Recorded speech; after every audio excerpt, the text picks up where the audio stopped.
compreensão hoje da terceira categoria de sinais, a gente vai para Mateus capítulo 24. Vamos ler aqui os versos de 1 em diante, de Mateus capítulo 24. Esses textos serão melhores estudados também quando nós começarmos a expor Apocalipse. Nós vamos falar de Apocalipse, estudando capítulo por capítulo, quarta por quarta, cada um desses versículos e capítulos de Apocalipse. Então esses textos ajudam em complemento e entendimento de Apocalipse.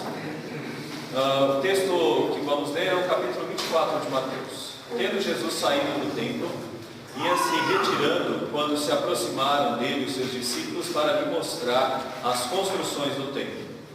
Ele, porém, lhes disse: não vedes tudo isso?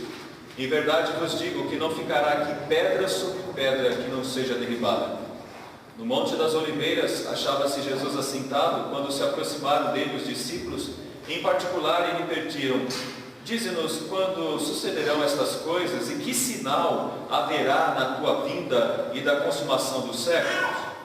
E ele lhes respondeu: vede que ninguém vos engane, porque virão muitos em meu nome, dizendo: eu sou o Cristo, e enganarão a muitos. E certamente ouvireis falar de guerras e rumores de guerras. Vede, não vos assusteis, porque é necessário assim acontecer, mas ainda não é o fim.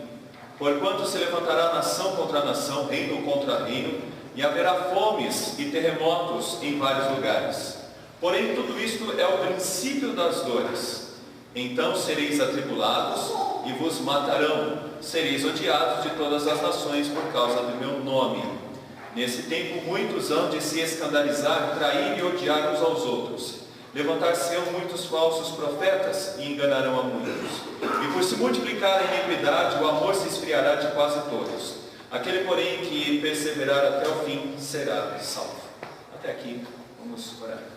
Obrigado a Deus pelo dia de hoje, pela bênção da Tua Palavra, que temos a oportunidade de estudar. Obrigado por esses irmãos que saíram de suas casas, dos trabalhos, para vir aqui com o intuito de louvar o Teu nome, de juntos, ó Deus, em unidade, comunhão, poder estudar a Tua Palavra.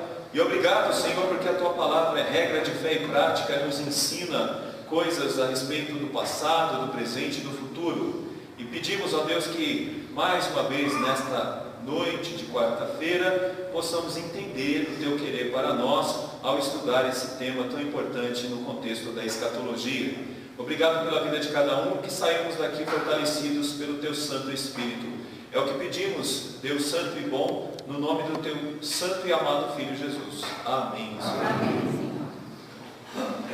Meus irmãos, vamos um pouquinho aqui para o texto, né? Antes da gente entrar propriamente na Deus nos deu sinais, tá bom?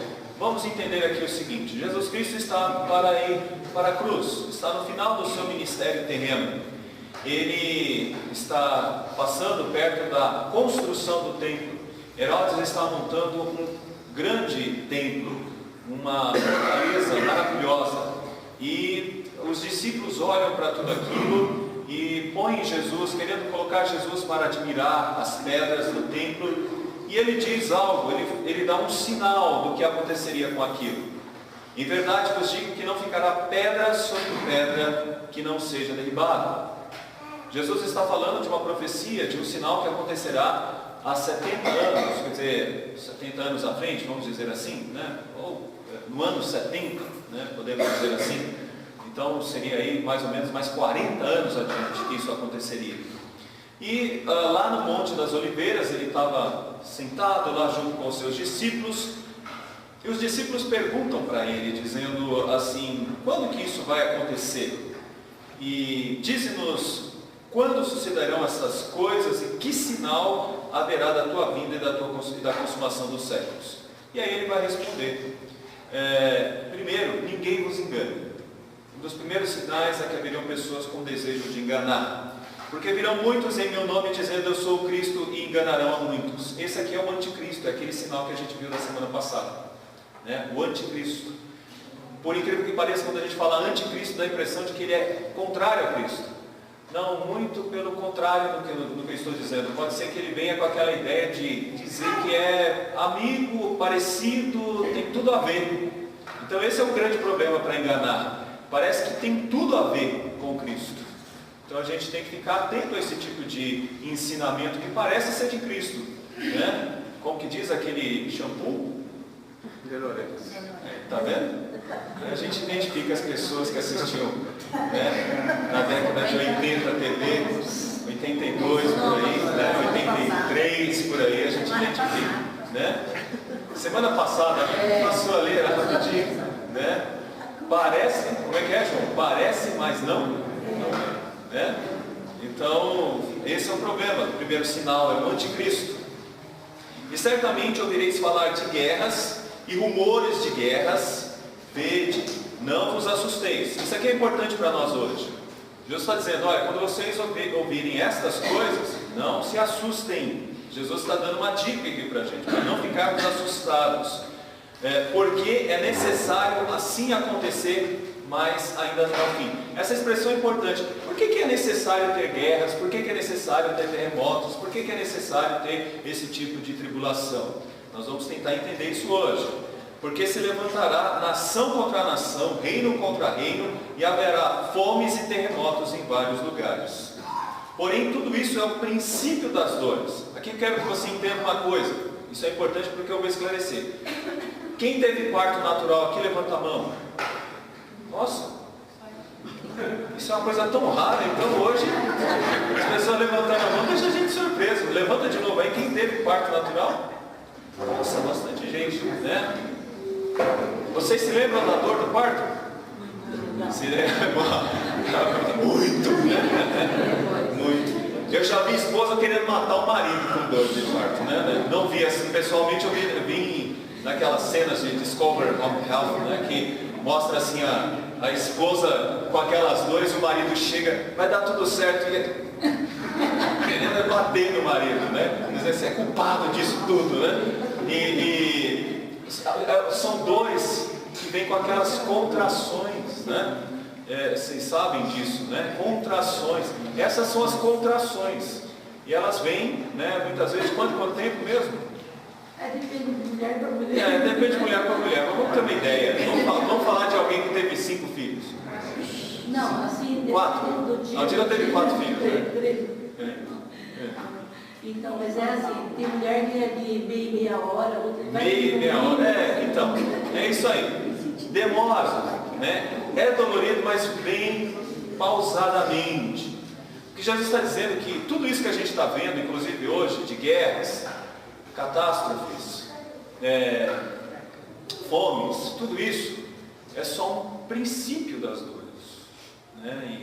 E é um sinal de que algo está para acontecer, mas não significa que isso está para acontecer amanhã, por exemplo. É um sinal de que isso está para acontecer. São os princípios das dores. Agora eu quero falar outra coisa para você que talvez você não saiba. O princípio das dores não começa quando Jesus Cristo termina o ministério dele terreno. O princípio das dores já começou lá no Éden. E essa é uma coisa que as pessoas geralmente não pensam, porque vai dizer assim, é só depois de Cristo. Não, começou desde o Éden. Desde o Éden começou a ter guerras. Você lembra? Filho que brigou com o outro filho, quer dizer, o irmão, Caim e Abel. Ali já começou essa história de guerras. Ali já começou o problema de relacionamento, né? Conflito já tinha conflito. E é aquilo que nós falamos, no céu não haverá conflito. Mas conflito é um sinal de que haverá céu. Conflito é um sinal de que haverá céu. Uma outra coisa, fome, né? Você percebe fome, né? Na Bíblia tem vários relatos de fome, de problema de escassez. Isso é um sinal de que o reino virá. Isso é um sinal do reino vindo, né? Tal como também as catástrofes de todos os jeitos, de todas as ordens. Nós vamos perceber no Antigo Testamento saraiva de fogo, você vai perceber gafanhotos, você vai ver uma série de catástrofes, e essas catástrofes também já são sinal de que as coisas estão para acontecer com relação ao... Depois que tem as dores, você tem o parto. E que parto é esse? O parto é de um novo reino, ou seja, da terra, de uma nova terra. Está para surgir uma nova terra. E essa nova terra que vai surgir começa com as dores e as contrações do parto. Que começou quando? Não começou depois de Jesus, começou antes da vinda de Jesus, começou lá no Éden, porque é uma espécie de juízo, e eu vou tentar mostrar isso para vocês também.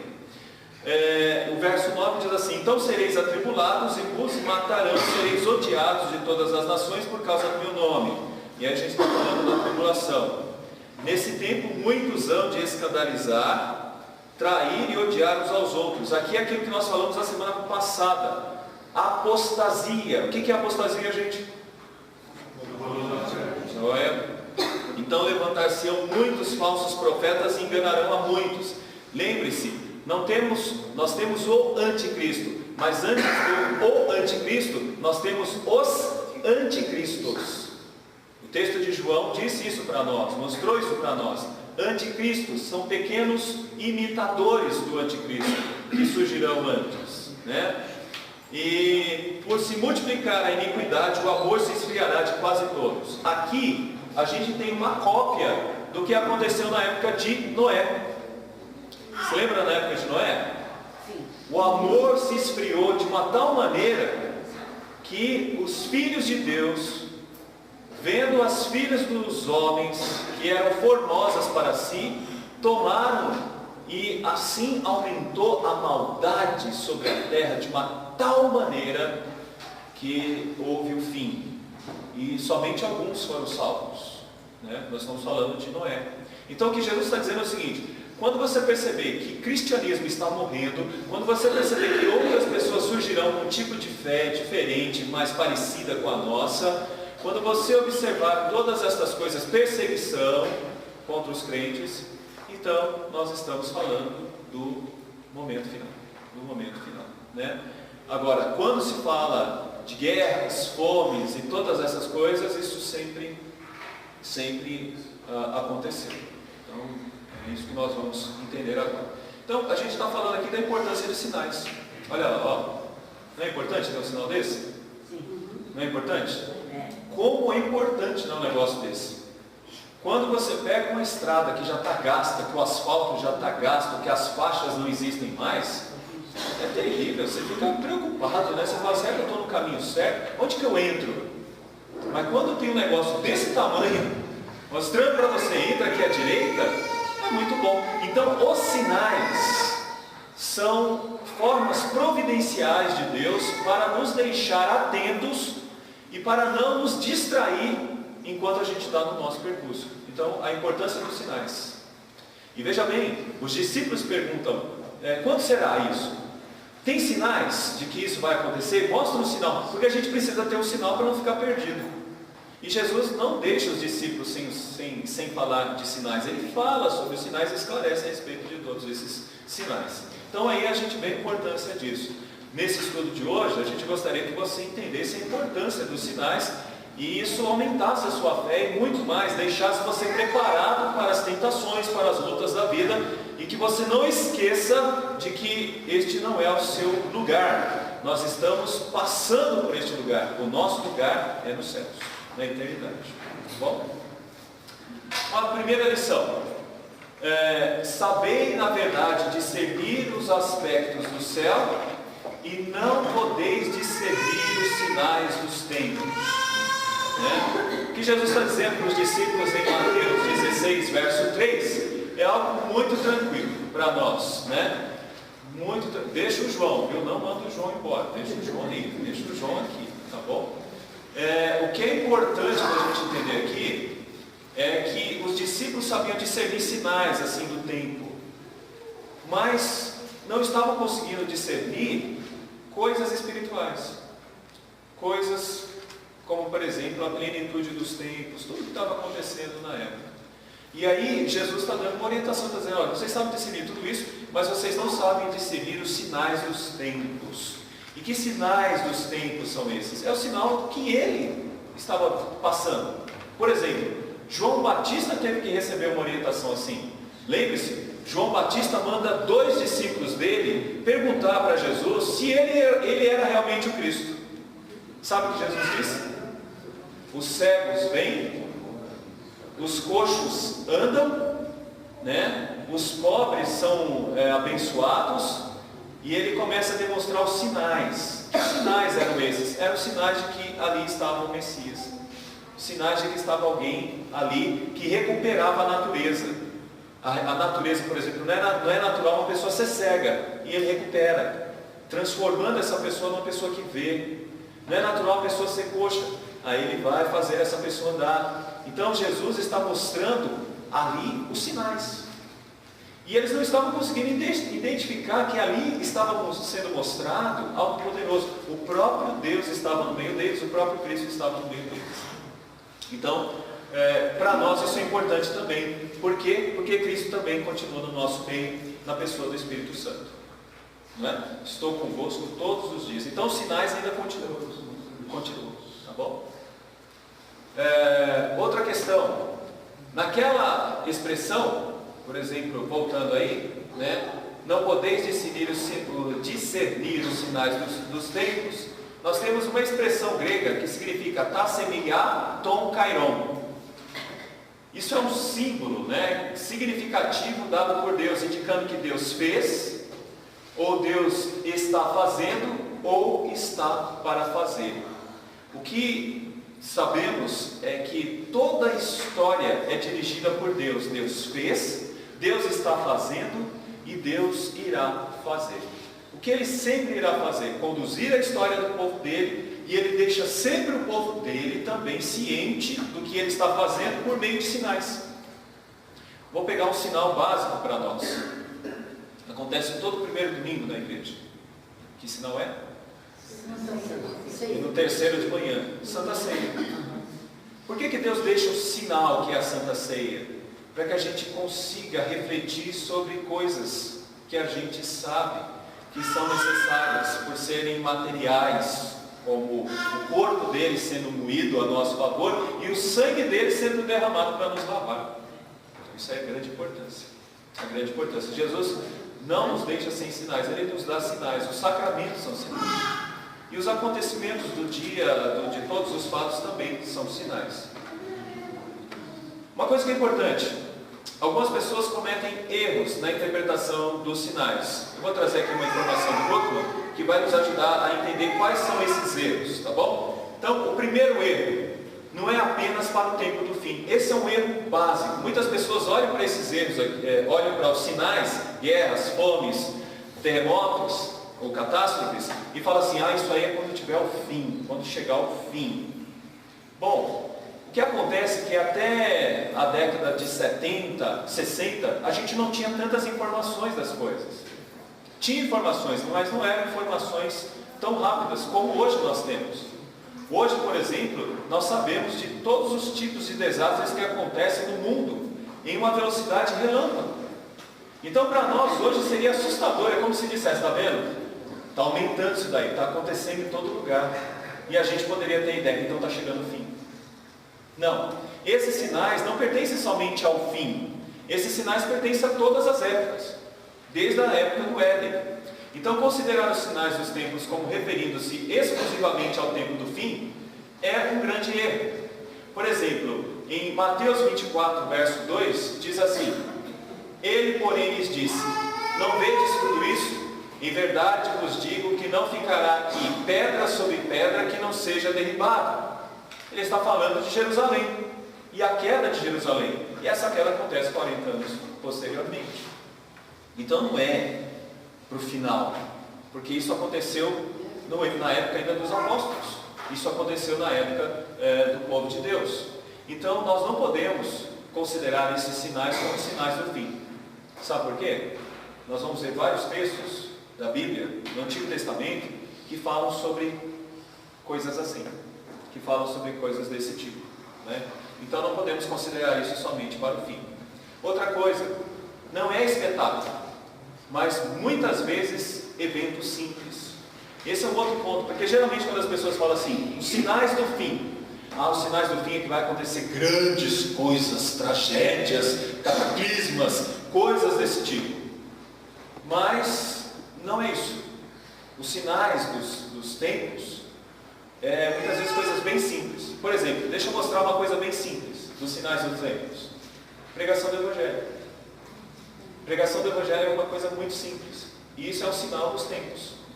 Isso é um sinal de que está vindo um outro reino. Está dando para perceber isso?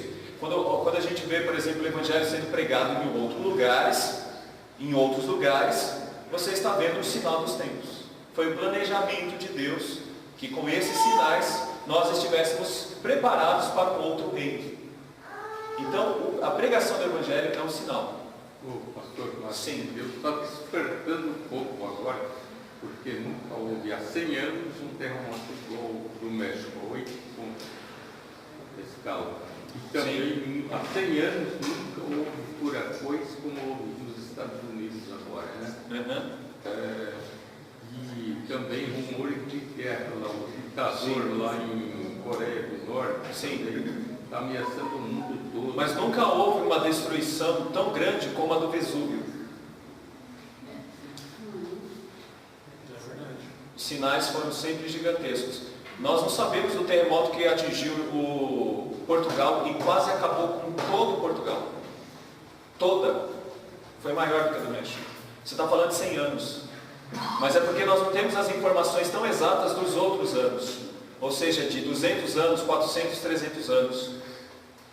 Em outras palavras, terremotos, guerras, cataclismas, fomes, esses sinais sempre existiram. Acho que Deus está despertando, porque agora está forte demais. Eu também. Está despertando. É porque nós estamos vivendo nessa época, né? Se a gente está vivendo, fica mais forte. Se converter, né? É, exatamente. Mas o raciocínio está correto. O raciocínio está correto. Porque funciona assim, quando você vê um sinal como este, é sinal de que está vindo outro reino. Vocês já perceberam que algumas pessoas pensam que esse planeta é eterno? Não é? Não tem pessoas que pensam que esse planeta é eterno? Isso são sinais provando que esse planeta está em dores. E significa que vem um outro. É tão somente isso. O que Jesus está dizendo é o seguinte: vocês querem sinais? Sinais são aqueles que sempre aconteceram. Fomes, guerras, terremotos. Isso é um sinal de que esse mundo está sucumbindo. Esses são os sinais. E quando a gente vê um sinal como esse, seja de grande proporção ou de pequena proporção, porque mata, porque entristece, porque faz pessoas sofrerem, nós devemos olhar para esses sinais com um olhar hermenêutico à luz desse texto de Mateus 24 e observar o seguinte: isso é para que eu não fique confiado somente nesse mundo, mas para que eu espere o outro mundo. É como se dissesse o seguinte: a mulher está parada, ela está grávida e está com 9 meses e alguma coisa, o menino não sai. E a mulher está jogando bola, está andando de bicicleta, está fazendo isso, mas esse menino não vai sair não, já está com quase 10 meses aí. Mas quando nos 8 para 9 meses ela começa a ter as dores, aí você fica na expectativa: opa, está vindo uma pessoa aí, está vindo alguém aí. No nosso caso, está vindo um outro mundo. Os sinais, na verdade, sejam pequenos ou grandes, para nós servem como preparação para um outro mundo. Isso é bem básico. A gente pega um adolescente que quer fazer faculdade. Você acha que ele está preocupado com essas coisas? Não está. Mas quando der um terremoto na região em que ele estiver, ele vai começar a pensar melhor nisso. Ele vai dizer: meu pai falava isso, minha mãe falava desses sinais. Porque enquanto ele está com um carro legal, enquanto ele está com uma faculdade legal, enquanto ele está com uma garota legal, enquanto ele está com uma perspectiva de comprar alguma coisa legal, ele vai se preocupar com o outro mundo que está por vir? Nada. Mas se um dia o telhado cai na cabeça dele, e o carro amassa, e o dinheiro que ele tem não serve para nada porque não tem mais coisa para comprar, porque você pode ter dinheiro, mas não tem o que comprar, ele vai dizer o seguinte: eu lembro daquilo que eu ouvi lá da Bíblia, aquelas coisas todas. É só assim que a pessoa acorda. É só assim que as pessoas acordam. Aqui, depois aqui, sim. Pastor, desses sinais, por exemplo, esses casos de furacões, a gente pode também excluir as consequências das nossas práticas, dos nossos erros, por não cuidar da terra, não cuidar do planeta? Sim. Então, esses sinais também têm a ver com o nosso erro, com o nosso pecado. E esse estudo é muito bom para a gente esclarecer qual é o nosso papel no mundo. Vocês vão ver que, no final, uma das minhas aplicações é que, por mais que a gente saiba que está tendo dores de parto e um outro mundo virá, enquanto nós estamos nesse mundo, nós devemos fazer dele céu. Isso significa que eu devo cuidar bem desse mundo. tem muita Isso significa que eu devo cuidar bem de mim, que eu devo cuidar bem dos outros, que eu devo cuidar bem de todas as coisas. É uma luta, porque nós estamos lutando contra o pecado acima de tudo, mas é a nossa responsabilidade. Sim. Aqui, depois Uma vez o humorista Danilo Gentili, ele falou que estava andando na rua e viu, ele tirou uma foto do céu, acontecendo um negócio no céu assim, que ele achou estranho, e ele falou assim, só falta tocar uma trombeta aqui e eu não tenho um infarto. É bem isso que o senhor falou, né? Exato. A pessoa vê um negócio estranho, aí lembra da vida. Você acha, desculpa aqui, né? Mas se você pegar um pai de família que acabou de comprar um carro zero e você chegar assim, puxa, que pena, a qualquer momento o Cristo pode voltar, esse carro não serviu de nada.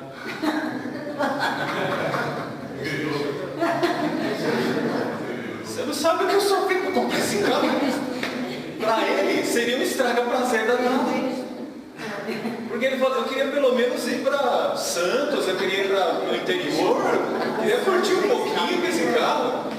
Pegar a estrada de Santos, né? É igual a música do Roberto Carlos, né? As curvas. Mas é isso mesmo. Se perguntar para uma pessoa assim, olha, desculpa quem vai casar, né? Desculpa aí, mas se perguntar assim, olha, que bom, né? Vocês querem casar, mas se Cristo voltar antes, né? Eu desanimei um monte de pessoas aqui que eles falaram o seguinte: no céu haverá sexo?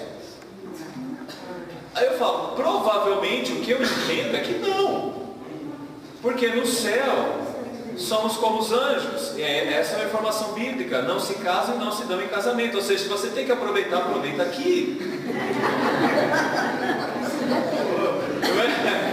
Poxa.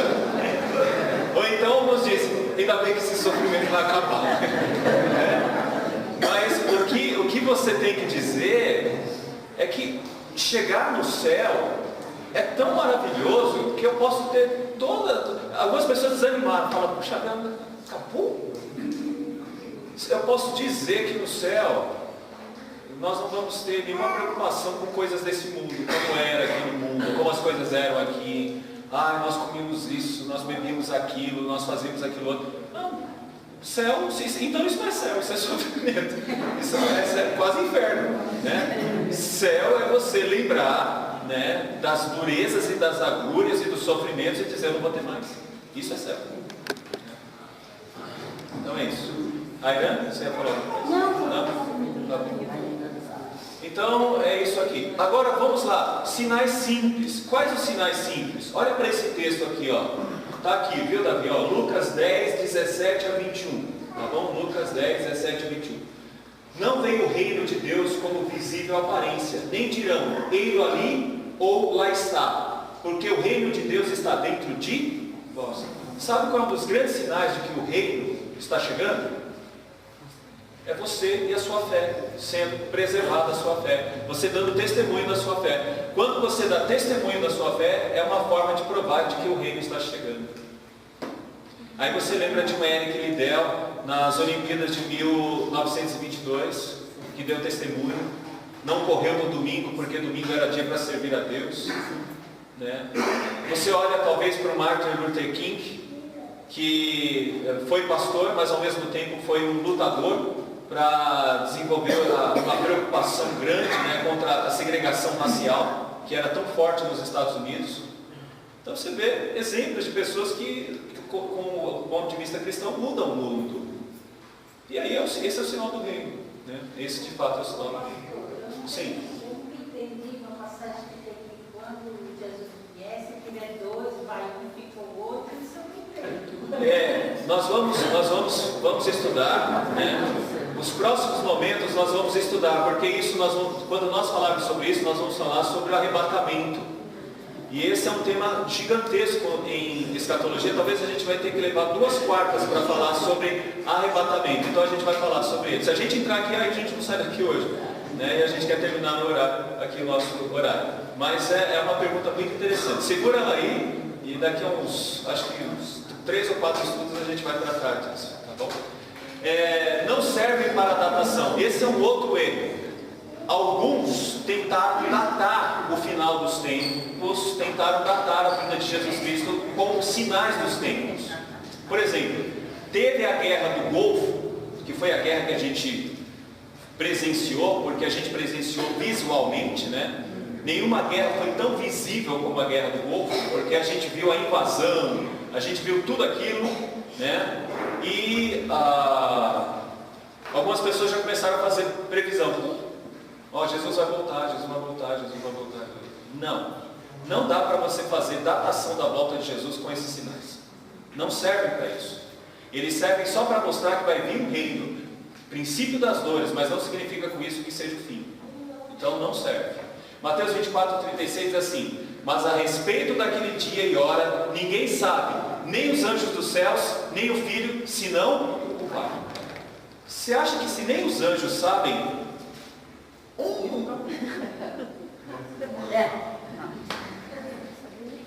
né? Eu ia falar energúmeno, mas energúmeno, né? Você sabe que energúmeno é demônio, né? Demôniozinho, né? Então não vamos xingar ninguém. Mas um miserável, né? De miséria, porque é pecador, né, Felipe? Era isso, né? Isso aí. Nós vamos fazer a hermenêutica da palavra aqui. Chega e vai dizer assim: Jesus Cristo vai voltar tal dia. E quantas pessoas não falaram isso? E vou dizer mais, ainda continuam. Olha aí, esse eu peguei recentemente, Dr. Kenton Bishop, né? 86 anos, né? Foi ex-presidente da Sociedade Bíblica Mundial, não é a Sociedade Bíblica, né, Mundial, anunciou após uma vida dedicada aos estudos da Bíblia que o arrebatamento provavelmente ocorrerá entre 2021 e a segunda vinda de Jesus entre 2018 a 2028. Eu olhei para a idade dele. Olha a idade dele. Ele tem 86 anos. Entendeu? Por mais que ele viva, né, ele não vai estar aqui para responder quando uma coisa não acontecer. Não é? Mas olha só, né, há cerca de 144 mil judeus que irão voltar para o Senhor durante a tribulação. Essa é uma visão escatológica. Disse Bershora em um comunicado: mas todos nós já vamos ter ido após o arrebatamento, completou. Seu objetivo com a divulgação dessa declaração é, em meio à crise econômica, política e espiritual, olha aí, ó, ele está vendo crise econômica, crise política, crise espiritual dos dias atuais, ele está percebendo que isso é um sinal de que Cristo vai voltar. Percebe? Não dá para você fazer isso com essas informações. Muitos fazem e não acontece. Não é para isso, tá bom? Outra coisa, assim, aqui eu termino e agora vou para o estudo propriamente dito, tá bom? Tá, vai dar tempo. Então vamos lá. Quais são os sinais? Nós falamos que tem 3 grupos de sinais. Lembra da semana passada? 3 grupos de sinais, ok? 3 grupos, tá bom? Primeiro grupo, sinal da graça. Nós temos a oportunidade de pregar e temos a oportunidade de ver pessoas se convertendo. Então esse é o sinal da graça. Esse é um sinal do Evangelho, ou o sinal dos tempos. Sinais dos tempos, esse é um deles. Pregação da palavra. O outro, sinais de oposição a Deus. Sempre existiu e sempre vai existir. Começou com Caim e vai com toda uma geração, e sempre existiu esse sinal de pessoas que são contra Deus. Hoje existe um autor chamado Bart Ehrman, que ele diz que o texto do Novo Testamento é falso e quem acredita nesse texto não pode acreditar. Ele vai dizer o seguinte: provavelmente nem Jesus existiu. Esse é o anticristo, né, pastor? Esse já é o anticristo. Já é anticristo. Ou um anticristozinho, né? Esse já é um anticristozinho. Mas o que ele tem escrito e o que ele tem divulgado na internet, tem muitas pessoas que não estudam Bíblia.